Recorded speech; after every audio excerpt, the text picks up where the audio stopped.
Hindi man lang nila naisip na paano ang taong bayan. Nakakainsulto pa. At ito nga, lately nga, sinabi pa na yung involved na congressman dyan, si Saldico, he did not abandon it. It was a sacrifice. My God! Nagdakaw ka ng bayan, kasi sasabihin mo, it was a sacrifice on your part. And it's not an abandonment. Grabe. Ganyan na ba kababa yung standard natin sa Kongreso, Mr. Chair? Ganyan na ba tayo kawalang hiya ngayon? Manhid, di ba?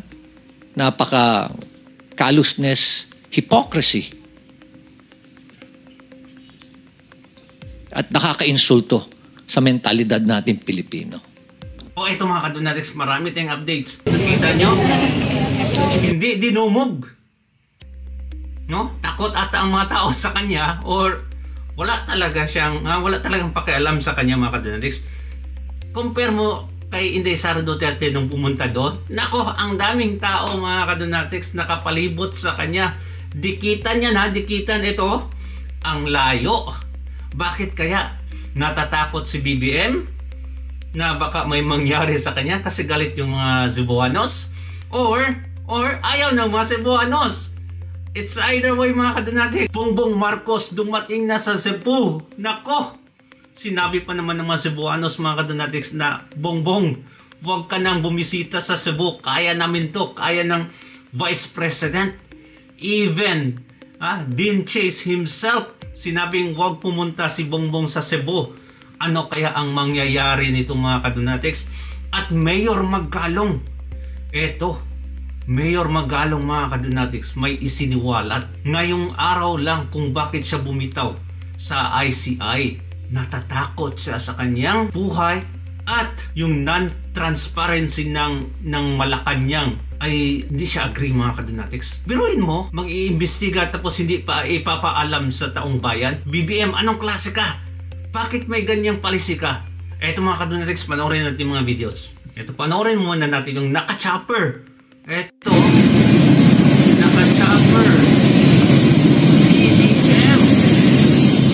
Right? Nakalapag lang sa Cebu mga kadonatics. Okay. O, ayan si Senyor. Ayan. Right? At ito yung continuation mga kadonatics. Ito na. Nakita nyo? Hindi dinumog. No? Takot ata ang mga tao sa kanya or wala talagang pakialam sa kanya mga kadonatics. Compare mo kay Inday Sara Duterte nung pumunta doon. Nako, ang daming tao mga kadonatics nakapalibot sa kanya. Dikitan ito. Ang layo. Bakit kaya? Natatakot si BBM na baka may mangyari sa kanya kasi galit yung mga Cebuanos or ayaw ng mga Cebuanos. It's either way mga kadonatics, ha?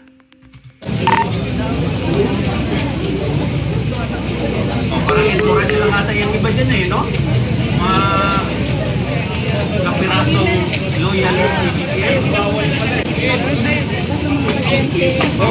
Walang kaway-kaway sa mga tao kasi alam niya naman na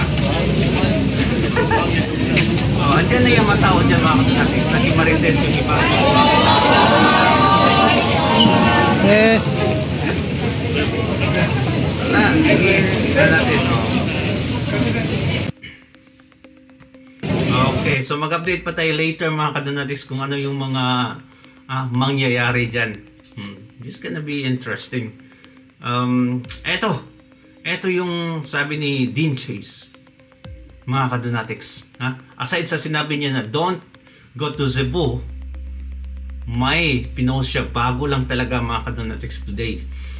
Sabi niya dito, I have received, according to the caption, I have received messages of questionable characters, officials asking for aid for the recent earthquake in Cebu. Grabe, ayan na mga crocodile, ang mga buhaya. And they made sure that they are strictly accepting cash only. 1 strike na, 2 strikes and your face gets posted here. So it means alam niya mga kadonatics kung sino. Alam ni Dean Chase kung sino yung mga officialis na yun na nanghihingi ng tulong no kono. Pero ayaw tumanggap ng GCash or something like wire transfer. Gusto ng cash. Nako, gumalaw ng mga buhaya. Grabe ka, opportunistic talaga. Biruin mo, sa ganitong sakuna, naisipan pa nilang mangulimbat. Grabe. Sobra. Do not give your aid for Cebu to officials in Manila. Manila pa talaga yung mga officials ang naghingi, mga kadonatics. What the heck? I think Dean Chase doesn't have to wait for second strike. Ay talagang dapat ipopost niya na ngayon mga pictures na yun, mga mukha ng mga crocodile na to. Kasi, we deserve to know. Right? Give it directly to the governor's office in Cebu. Huwag pabudol. Mga kadonatics, dapat idiretso na kay Barry Cuatro, Governor Barry Cuatro. Kasi alam naman natin yung reputasyon nila. Di ba? Basta mga Duterte, mga kadonatics, alam natin yan. Nako, huwag pabudol mga kadonatics. Grabe talaga. Grabe. Sobra na yung, habang namamatay, nalilindulan, habang ubusan ng pagkain, mga kadonatics, yung mga Cebuanos. Eto naman ang ginagawa ng mga buhaya. Walang pinalampas na panahon. For season corruption talaga itong mga kadonatics. At any weather pa. Grabe. Sobra na talaga. Paano yan? Marcos Jr. May malawakang rally na naman, mga kadonatics, anti-corruption this coming November 30. Nako, November 30, yes. At eto mga kadonatics, mas pinatindi pa.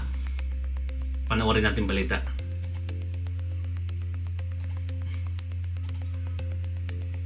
Hindi natatapos sa September 21 ang malawakang kilos protesta kontra korupsyon.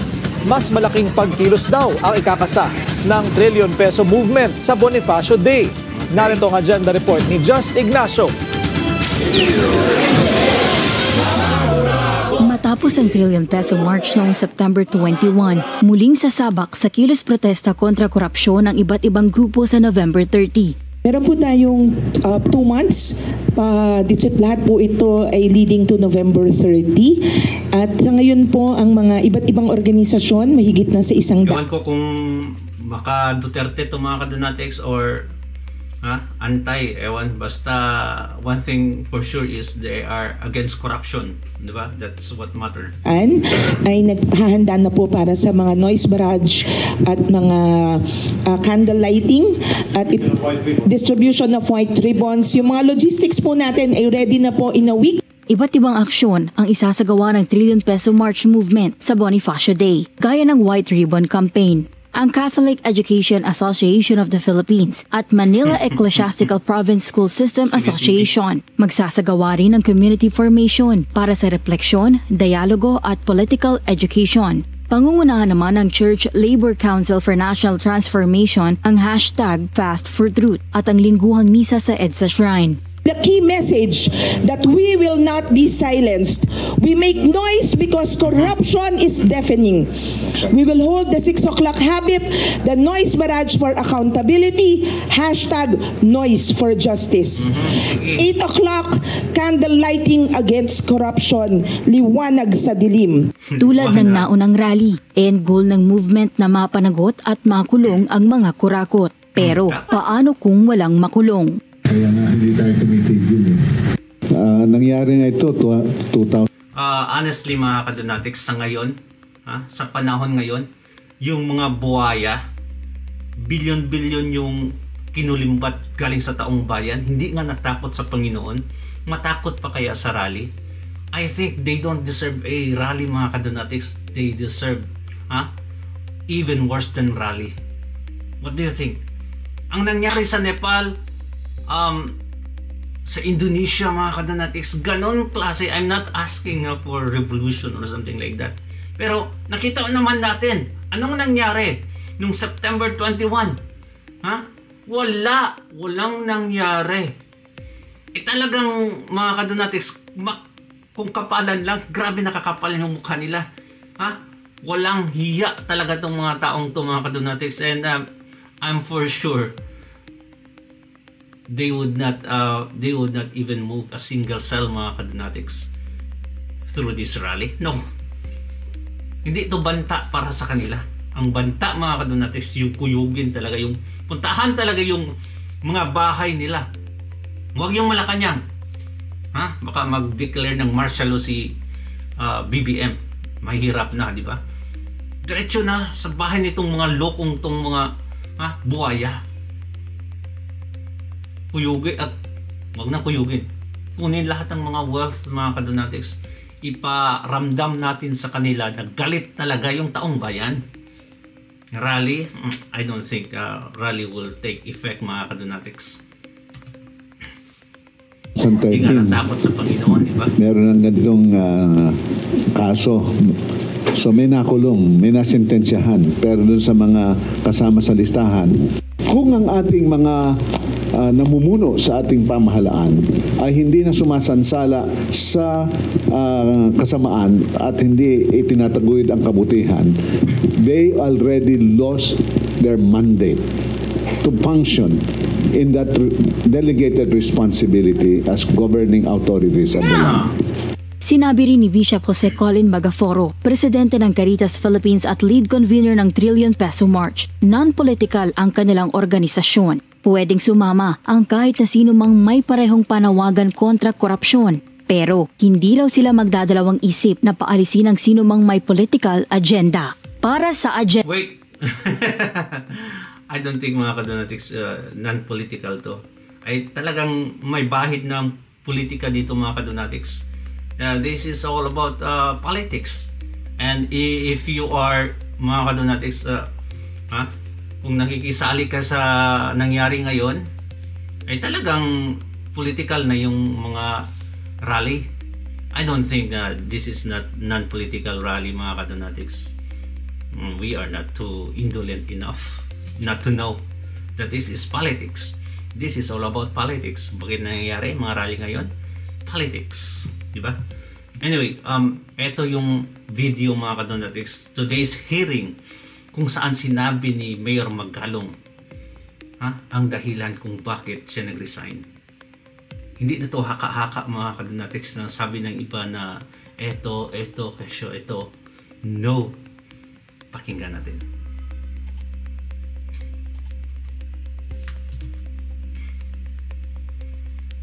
But one thing that I found out, there are actually only 3 players, main players yan. Yung mga korap na politiko, yung mga korap na mga bureaucrats. 3 players, mga kadonatics. Siguro sabihin na lang natin 3 persons, di ba? Romualdez, Saldico at ang Pangulo. I think it makes sense, right? And we're talking about infra. Ibig sabihin, mga korap na DPW. Foreign delegate sa likod, makakaintindi kaya siya. WH officials at yung mga korap din ng mga contractors. Lahat sila korap dyan. And the way I see it, it has become a cottage industry, a livelihood program. Sa laki ng perang involved. There should be 5 major players. Yung funder, which usually yung mga lawmakers, the DPWH at yung mga contractors, local government at yung community. Pero in is out yung dalawa. So sila lang nag-uusap. Most of the time, when we ask them, bakit hindi kayo transparent sa records? Bakit hindi nyo ilabas? Ang lagi nilang sinasagot is, paano kung i-alter nila? Paano kung baguhin at sirahin kami sa social media? So ibig sabihin, anong mechanism? And that's the reason why we're pursuing this. Itong transparency and accountability mechanism. Yeah, tapos ang Pangulo sinabi na hindi transparent itong investigation na to, hindi isa sa publiko. How? We are talking about transparency and accountability, and then here you go, mga kadonatics. we have this private investigation, ayaw man lang i-live stream para malaman natin. Kasi, after all, it is the money of the people that were being stolen, mga kadunatik. We have to know, di ba? Dapat kailangan natin malaman kung anong mga nangyayari. Kasi baka matatampered yan or altered, mga kadunatics, dahil sa close investigation. No. Isa din to bakit bumitaw si Mayor Magalang, isa sa mga dahilan. And na-introduce nga itong blockchain sa amin. So, pag in-introduce mo, sinabi mo na sa mga official na yan na, bakit hindi nyo blockchain? Wala na silang rason. Kasi very weak yung kanilang alibi. Nasabihin na, hindi namin gagawin yan kasi baka nakawin. O kaya baka i-alter para sirain pa kami. So, it's a very weak alibi. Pero may rason pa rin sila. May lusot sila. I was really surprised when suddenly I was asked, or there was a press conference without even consulting me, calling for me.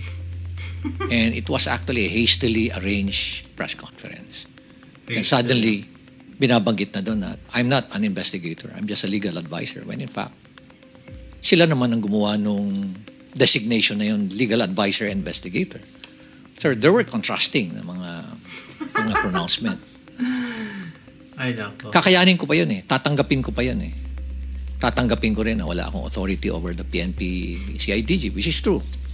But we took the opportunity to enter into an MOU. Nakipag-MOU kami to our initiative. Nag-MOU kami with PNP, with forthcoming yung sa NBI, with civil engineers, with IBP, mga lawyers. Ang dami mga volunteers. Even with structural engineers. Meron din with watch group with M4GG. Para at least everybody, it's a whole of the nation approach. Kasi nga overwhelming. One thing that I found out is I anticipated that it's widespread. But the level, the depth, and the magnitude is really overwhelming. That hindi mo kakayanin ng 1 taon, 2 taon to investigate. It's in thousands of cases. Sabi what will happen that mga kadunatics? So I think, ang mangyayari nito is matatapos na lang ang termino ni Marcos Jr. Hindi pa matatapos tong investigation na to. At probably slowly by slowly we will, forget about this investigation. Ang mangyayari, walang makasuhan. Hininto na ang investigation sa Kamara. Ngayon, mukhang hihinto na din ay yung Blue Ribbon Committee investigation, mga kadunatics, na sinabi na ni Amy Marcos na dapat ipagpatuloy. So it means nagpaplano na silang ihinto yung investigation about this flood control. Kasi magpo-focus na lang yung mag-investigate dito yung ICI or Independent Commission Infrastructure. I don't think so, mga kadunatics. Wala talagang mangyayari dito. It became a cottage industry. Sa isang probinsya nga lang, sabi mo, isipin mo mga 50 ghost projects, 40 ghost projects. Province o kaya undocumented na mga projects, umaabot sa 9,000. Sa isang probinsya pa lang yan. What? Paano pa kaya sa ibang probinsya? 9,000? At ang isang na mga nakikita namin doon is, why is it na ang lumalabas sa NEP for a particular district, 1-point-something million lang ang hinihingi mo? I have the records. Or 2.5 lang sa President's budget. Then suddenly, pagkalabas dun sa GA, bakit umabot na ng mga 21 billion? Ay grabe. Sobra. May nag-calculate ba na kung may 1 billion ka daw, mga kadunatics, kahit pa gagastusin mo 1.6 million a day, hindi mo maubos in a lifetime yung 1 billion pesos. Ganyan kalaki yung billion, mga kadunatics. At we are talking about 21 billion in one province only. What the heck is happening to our country? I hope na yung bitay talaga ay mapapasa na. Tingnan nyo. Ang nangyari ngayon sa China, yung Secretary of Agriculture nila mga kadonatics, ibibitay na. At alam nyo ba magkano lang yung pinalimbat? Nasa 2 billion pesos. Pero ganun sila katindi mga kadonatics, ha? There should be a consequence, and that would be death penalty. Diba? Ganyan. Dapat sana yung mga kurako dito, firing squad dapat, diba? Kasi, ay nako, sobra. Sabi ni Tatay Digong, mayaman ang Pilipinas, may pera ang Pilipinas, ay kinuklimbat lang kaya ang nagkaganito daw tayo.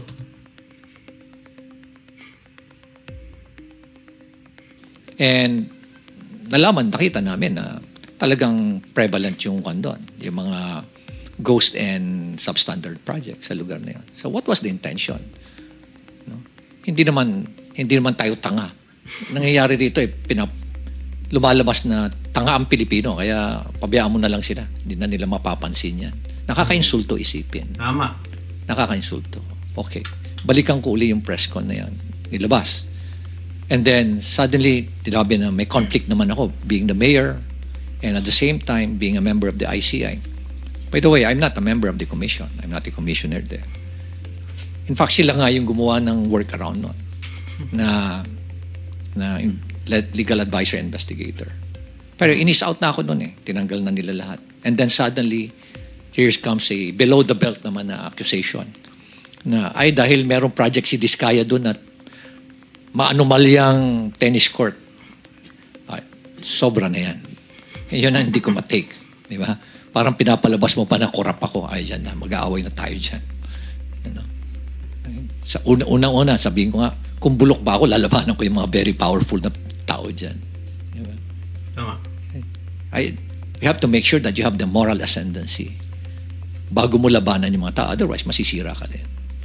So, nonetheless, Correct. I think I struck a nerve. No? I don't like to, expound further. But I believe I struck a nerve or several nerves. Na may natamaan siya mga kadonatics, may nasagasaan. Ay, talagang may masagasaan ka talaga. Ha? Pumalag nga yung mga taong hindi na-mention pangalan. They panic at kaya ganun na yun nangyari.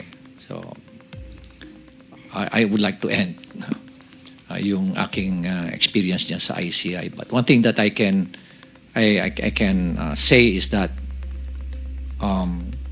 there's no transparency. See? There's no transparency whatsoever. Nakita namin yan ni Secretary Vince. Tinago lahat. No? And they are just so comfortable doing it. They're not afraid. Kaya sabi ko kanina, ang rally is nothing, mga kadonatics. It's not even a threat for them. Kaya, no, wala. Useless yung rally natin. For what? For nothing. Hindi man lang nila naisip na paano ang taong bayan. Nakakainsulto pa. At ito nga, lately nga, sinabi pa na yung involved na congressman dyan, si Saldico, he did not abandon it. It was a sacrifice. My God. Nagdakaw ka ng bayan, kasi sasabihin mo, it was a sacrifice on your part. And it's not an abandonment. Grabe. Ganyan na ba kababa yung standard natin sa Kongreso, Mr. Chair? Ganyan na ba tayo kawalang hiya ngayon? Manhid, di ba? Napaka callousness, hypocrisy. At nakakainsulto sa mentalidad natin Pilipino. So from there, Mr. Chair, please allow me to read my position paper on why we're pursuing this blockchain initiative. Go ahead. This will just take about 5 minutes, Mr. Chair. Thank you for inviting me to share my perspective as a local chief executive and as someone who has consistently advocated for transparency, accountability, and integrity in public service. The core of our initiative is simple. The entire country has been in the public eye, nationally and globally, in another corruption scandal. Now, I would like to emphasize the word another, paulit-ulit, because it reflects how often we find ourselves repeating this painful cycle and how deeply rooted corruption is in our country today. It's structural. It's systemic. It's highly syndicated and well organized, Mr. Chair. Tama na. Enough is enough. Kawawa. Every Filipino deserves systems that are not only efficient, but also inherently trustworthy. And with that, trust must be built on systems. I would like to emphasize that trust is the cornerstone of any institution. Baguio City has made deliberate steps to use digital tools to strengthen its governance and enhance public trust. And as part of our commitment to the open government partnership, I would like to inform you, Mr. Chair, that in the entire world, there are only about 160 local government units who are members of that OGP. It's a global network wherein it follows a basic principle that local government that practices transparency, accountability, and strong citizens' participation are more progressive in terms of growth and development. And that's the reason why us, for Baguio City, we're a member of that. We strive to be a member of that. And in the entire country, out of the 1,400, almost 1,500 local government units, there are only 4 who joined the OGP. Hindi kami natatakot. Why? Sa transparency. Kung wala kang ginagawang mali, hindi ka dapat matakot. That's why we're pursuing an open government policy. We're now partnering with Bayani Chain. Kita niyo ho itong mga napakabatang bata. Itong dalawa ho. Yan, si Jello at si Alfred and Paul and the rest of the team. They approach me, we piggyback dun ho sa DBM para hindi ho kami gumastos. Nakainis tong mukha ni Bam Aquino. Nag-vote pa naman siya against kay Tatay Digong, mga kadonatics, na ipauwi. Wala talagang kwenta. And one thing we told them is, make us as your value chain.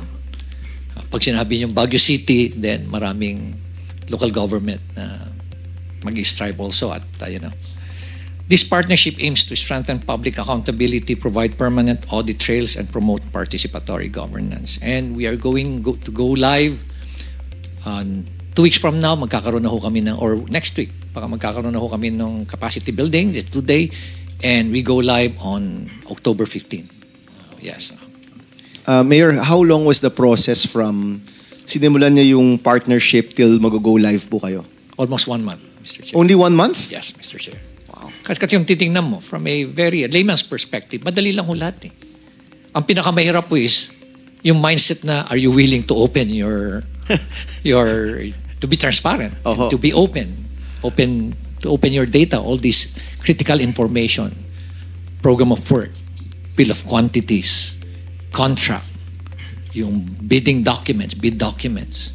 Yung mga critical na mga designs, yung binanggit nyo kanina, technical plans, are you willing to open it up? Us in the city of Baguio, we're very much willing. With their platform, we will work on digitally recording infrastructure documents, procurement records, and the city's ordinance for permanent traceability and auditability. So lahat, Mr. Secretary, as long as it does not violate the Data Privacy Act, we're going to open it.